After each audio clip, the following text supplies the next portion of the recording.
Welcome to the Powerful Podcast, where you will learn the marketing, strategies, and beliefs to grow your dream business. Totally possible, and I'm so excited to share this with you. I'm Almira Bardai, and I grew and scaled my own business from zero to multi-millions and sold the business. And now I'm here to teach you exactly how to grow and scale your business from 6 to 7 figures and more with ease, simplicity, joy, and fun with, of course, strategy, mindset, and marketing to take you to that next level. Hello. I've been receiving this question from so many clients, so I wanted to address this on a podcast episode. And it was specifically about when to get a bookkeeper and an accountant. And because I guess the idea has been my business is not at 7 figures yet. At what point in 6 figures do I want to get the financial and structural support in place? And I say you actually want to get it done right from the beginning. And if not then do it as soon as possible. Here's the thing, is that you want to have your books in order. And if you are then having to go through years of your books, sharing all of your spreadsheets or any receipts with your bookkeeper, it's actually going to cost more in time to get everything backlogged, systemized, meeting with the bookkeeper, and also more of your time in pulling everything together to give it to the bookkeeper. And also to give it to an accountant or whoever it may be. Because as you grow your business, of course, you will be paying more taxes, or you might have some separate savings accounts, and those bank statements need to be reconciled like your bookkeeper. And then, of course, the accountant will need to go through so many years of documentation, sitting with you and things like that. So the sooner that you do it, the better off you are. And I remember when I first started my own consulting business, it was really easy and simple. And I had my great Excel spreadsheet and I was expensing the right amounts. And thankfully, I had entrepreneurial parents who I got some great advice from. But when I was doing my books, I actually was not calculating enough for tax. And it was the way that my business was structured and how I'd set it up as a personal company instead of then incorporating. And incorporating is much like in the US when you set up an LLC or set up a different, the business structure. And so because I was doing it personally, I hadn't accounted for enough tax that I would have to pay. And I ended up getting hit with a $12,000 tax bill. And somebody had actually said to me is that incorporate when you're starting to get to $30,000, which in my mind was like, it was crazy. I didn't even think I was going to hit 30,000 yet. Or in my mind, when you start to hit the 6-figure mark, when you get to 100,000, that's when you want to start getting your incorporation and having your bookkeepers and accountants. But then, of course, if you don't structure your business properly from the beginning or as soon as possible, then you are going to be paying more money in tax. And then also is that you then have to set up the right type of corporation. So having the forward thinking of where you want to go with your business, that is so important. I cannot highlight that as, just the massive level of importance behind it. I also had one client who didn't want to incorporate. She was like, well, I'm never going to make that much money. Well, actually, in her first 6 months, she ended up making $164,000. And she was still running the business under her personal name. So here in Canada, when you hit anything over 48,000, you start to do it personally, receiving it personally, you are paying 46% tax. So you can imagine how much tax she had to pay. Now, we got her a good accountant and worked out how to structure herself personally to be able to keep some money back into tax savings accounts. Here in Canada, we've got what's called the RRSP, Registered Retirement Savings Plan, similar to how there's Roth IRAs and other IRAs in the US. But without the forward thinking, you actually end up spending more money. And I guess, when you're starting a business, particularly if you are a consultant or an expertise in a certain area, and you usually say, I want more time freedom in my business or in my work world. I want the ability to make the decisions. I know I'm really good at doing, X, Y, Z, whatever it might be. And so you start to go down the entrepreneurial avenue And, you set your targets, your financial targets, your desires, you plan it all out, but you're not always thinking about the best systems and processes to have in place. Again, because you don't know what you don't know. So, in doing all the work yourself, and also if this is not your area of expertise, get a bookkeeper right away. Most bookkeepers will range from $45 to $65. I think the running rate right now is around about 65. And so initially when you're starting the business, you're thinking, well, if I'm not getting that much money in, why would I get a bookkeeper? And maybe from day one, you don't need to do it, but you could meet with a bookkeeper and see how their systems are and what would help, feed into their systems. And I'm not saying that you need to get familiar with QuickBooks. Like seriously, when you're starting a business or at any point in the business, you are wearing all the hats. But, maybe you get the right receipt system. So I use a system called Dext, and it's an app, and I've set up various categories in the app so that it knows like where to categorize a receipt to. But literally all I do is photograph the receipt and it goes straight into Dext, and it's connected with QuickBooks so that my bookkeeper has all the documentation. She easily does my month end. She handles my year end. Like my systems are so buttoned down. And it's also because previously it was because we didn't have these systems and tools and apps. I was writing down on the receipt what it was. We were manually logging things into spreadsheets. Like it took at least a couple of hours for my part of month end to be done so that I could give it to my bookkeeper.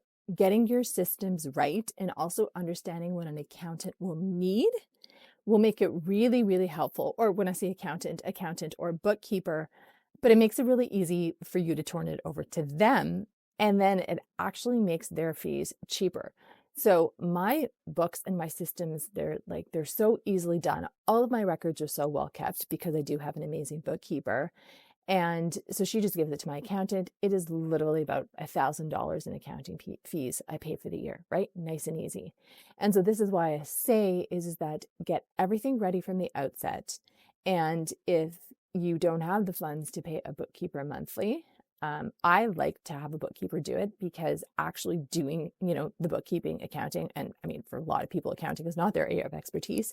But even for me to use a bookkeeping system like Wave or Xero to do invoicing and things like that, that's not the hard part, sending out the invoices, but on the back end, tracking for tax. We have a provincial sales tax that would be like a state sales tax in the US. We've got a federal sales tax. And then there is, we have to do workers' compensation taxes and pay some premiums. So there's stuff in the back end that's not my area of expertise. So even if I were to do the invoicing and collect the monies, there's still the back end that needs to be done. Also, you do need to reconcile your bank statements to all their charges on your credit card and against any other payments that would have gone out to like contractors or for any software fees or subscriptions and stuff like that. So it's the back end that's not my forte. And I don't recommend that, maybe for an accountant or a bookkeeper, great, do your own. But because of the back end element, I don't recommend that clients do this on their own. I say get a bookkeeper. If your business is very simple, sure, do the bookkeeping on your own, but have a conversation with a bookkeeper as to what they need so that when you are ready to work with them and you do have the funds that are available to work with them, you have everything ready. And it makes it so easy. I had one client that it took her a whole week to pull all of her documents, all of her old receipts that had been sitting in a shoebox. And, her business is a $500,000 business. And it took her a whole week of her time that she could have honestly, been having joy and fun and pleasure. What would you rather do? Dig through old boxes and records or go out to lunch with your friends? And this is so much what I teach about with the female clients that I work with in growing their scaling your business is that where's your fun? Where's your joy? Because otherwise you've just got burnout. You're going to get resentful of your business. You're not going to want to do it, even though you know it's amazing and you want to grow it. There's like this insidious seed of resentment about how much time it's taking. But if you do it right from the get-go, even if it takes you a couple hours in the beginning and you've got everything streamlined, you just get to hand it over to somebody who's properly handling everything. Then, as I mentioned in the first episode of this podcast about the types of questions to ask when having a bookkeeping or accounting team, again, you don't know what you don't know. But and accountants don't proactively come to you and talk about, your tax implications and things like that, both on the business side and on the financial side. And this is what I've learned is so important is that for you to set up the meetings with your accountants or even with your bookkeeper to do a check-in, my bookkeeper lets me know how much money every month to put aside for tax, like my future taxes, right? So I use the profit first system where you put aside your profit every month. You put aside money for taxes. You put aside money for both taxes, frankly. You put aside money for any potential expenses that will come up. You also put aside some money for any emergency funds. Like it's such a beautiful built system, and it's awesome for cash flow and for future forecasting and to know where you're at. And so in doing my profit first, my bookkeeper will tell me every month how much money to put aside for taxes, and actually have a separate bank account where I put everything in. And if you're interested more in the profit first system, check out the book Profit First by Mike Michalowicz. And so I put everything away in advance, but my bookkeeper lets me know. And then we can have check-ins to see where we're at, like what my annual tax might look like. I do a lot of forward planning. Also is that for cash flow purposes, she does let me know like what bills are coming up to ensure that I've got enough money in the account. But then also is that, if I'm looking to make a business investment or looking to hire on another contractor or something, I know what my numbers are like in real time, right? So if I'm, saying $50,000 in my bank account, but then my bookkeeper is saying, actually, you've got these bills due, taxes are coming out, everything in the next, 7 to 14 days, that actually affects the decision that I would make in the moment. And, this doesn't sound fun. It kind of feels like it's, popping the balloon of fun, if you will. But when you are making those decisions from, well, I think I've got the money, like there's uncertainty behind it, or you're not sure, that's when you're actually starting to stress out your nervous system. And I'm all about ease, fun, and flow. I'm not here for the stress. I don't teach this, the grind. I teach the fun hustle. Like there's some ways of hustle that are so fun and I absolutely adore it.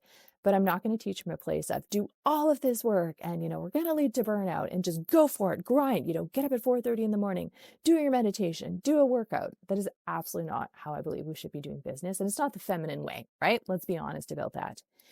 And so getting to make financial decisions from a place of certainty and security and knowing that you've got a strong financial base honestly helps you sleep at night, right? Because I remember the days of insomnia and stress, and it gets into your body. And let me tell you, clearing out financial trauma from your body, like that's a whole other can of worms. And it takes a fucking long time, let me tell you. So is there really a point in doing it if it's not necessary? I'm not for that, right? It's not my philosophy. So now going back to the types of questions to be asking is that also with my accountant, I mentioned this in the first podcast episode that I did, is that we always hit our targets in our business. The first year was 100,000, second year was 250, third year was 500,000, fourth year was 750,000, and fifth year was $1 million. And we always hit every single target. But in the fifth year, where we hit $1 million, our accountant said, because I did ask him, how much will taxes be? And he says $35,000. And I was a little surprised. It was like, hey, buddy, like, we always hit our targets. At what point were you going to tell me that I was going to owe $35,000 in taxes? And thankfully, because we'd saved up the money for all the taxes and had a very healthy financial war chest, if you will, we were able to make, the easy tax payments. But from then on, I vowed I'm not going to just let my accountant, do his thing or, follow what the accountant tells me to do. I ask all the questions. And now particularly I do this on the personal side for me, myself. So I have set up a system and a structure with my accountant looking at how much do I need to pay myself. And, for different years, it might be different, right? There was years when I wanted to buy a property. So I was paying myself more because banks like to see you making more money. It's still very old school. They want to know that there's a steady paycheck coming in. So I was paying myself more money, which did mean that I was paying more tax on the personal side, but that was something that we factored in to be able to take the monies out of the business. And also, I don't pay myself a salary for my business. I do dividends. That's another thing. If anybody wants to talk about how to actually structure paying yourself, happy to talk about that on a podcast episode. But there was some years that I was taking more money out of the business, or some years I was actually And when I say taking money out of the business, it's how I pay myself through a dividend. But there's some years that I was actually taking less because I had a young child in daycare. And so there was the daycare tax deductions that I could take off my taxes. So your personal picture for your taxes will also look very different. I don't recommend that entrepreneurs be on salary in their business, because then you are paying quite a bit of tax on the personal side. Like, look at how it should be structured. And, I had one client who basically just left it up to her accountant's advice without asking any questions. And I discovered she was paying $50,000 in taxes unnecessarily. She literally could have kept that money in her pocket. And she was actually the breadwinner in her family. She had her company and her husband stay home and raise the kids, did the cooking, managed the house. But the way that her accountant had actually structured everything was that so much was pouring into taxes. Her husband was also on payroll. And, she actually just made a decent amount of money in the business. And so she used that to pay off her son's education, which she was so proud of. But now she was like, well, what about my wealth? It's time to build up my wealth. And then going through her books and her numbers, she could have had a hell of a lot more wealth that she paid in taxes. And that's not how we want to structure it. So these are just the discussions that you want to be having with the right support team. And, if this seems intimidating or stressful, I promise you it's not. And this is a lot of work that we dive into when we work together in my program, Pathway to Millions, where I work with badass female entrepreneurs to grow and scale their business from 6 to 7 figures. In 30 days, it's, intimate proximity, working directly with me. We dive into 4 key areas of your business, which is typically systems and processes, money, marketing, sales. And then we also look at your leadership and energetics as well, because, we're doing this from a very feminine place. It is about, teaching the masculine, the aligned action, the actionable actions that you could take to make changes in your business and also within yourself, to be able to grow and scale your business from 6 to 7 figures. But like I said, it's done from, fun and joy and wealth and abundance is how we're going to do it. Because like I said, no stress and no burnout here. You have actionable, easy to take steps to be able to move it forward. And during that 30 days, we're putting together your customized roadmap and action steps to get you from 6 to 7 figures. We do everything in 30 days. It's amazing. So in looking at my clients, customized plan for growing her business, it was also about how do we structure everything so that she's building wealth for herself, not just for the business, but how is she building wealth for herself? Because at this point, of course, we have to be paying ourselves. What's the point? We do this for freedom and for joy. And so we also, as part of her plan in looking at her money, was sitting down with her accountant, finding out why the hell she was being paid this way, restructuring it, and now she's got more cash flow coming into her. So if you have any further questions about, when should I get the support system, the bookkeeper, the accountant, and also the VA, I have a VA. She's amazing. I use Rockstar VA. They are an American-based company that uses VAs out of the Philippines who are amazing. But, whenever you bring on people, you still need to allocate enough time to brief them, have a discussion, see how they do things. Tell them how you want things. Like, what are your expectations? Like, people work for you. You are the queen. You are the empress. What are your expectations for how things are done? Any systems and processes that will be done. If it's social media content, just saying, do some social media content for me without giving any brand guidelines. Like, I accidentally did that once because I'd actually really loved the examples that a VA had given me for what my social media was going to look like.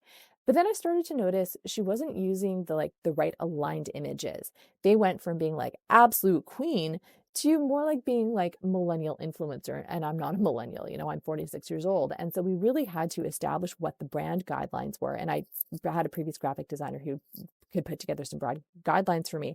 Like, what was the colors? What was the aesthetic? What was the vibe? And so you do need to set up your people for success and also set yourself up for success as you start to delegate, even if it's a couple of hours a week, getting admin tasks off your plate. Again, you're not here to wear all the hats, spending the money on an amazing VA from overseas or, in North America, there's awesome options like hiremymom.com. that's a great resource where you get amazing talent for a cost-effective price as well, and, very well trained as well.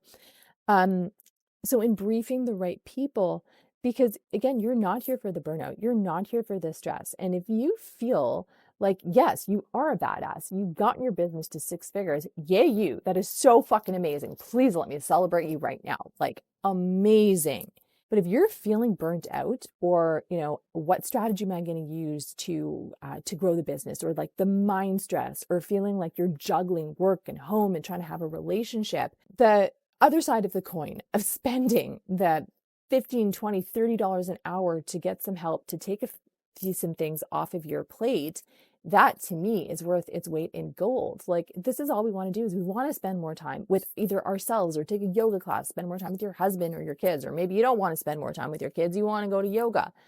But in building the systems to be able to take the work off of your plate, off of your shoulders, getting you into calm, to the spa, to lunch, a walk in nature, that's the whole point of having the business, and being able to exist in the feminine and this like place of lush, right?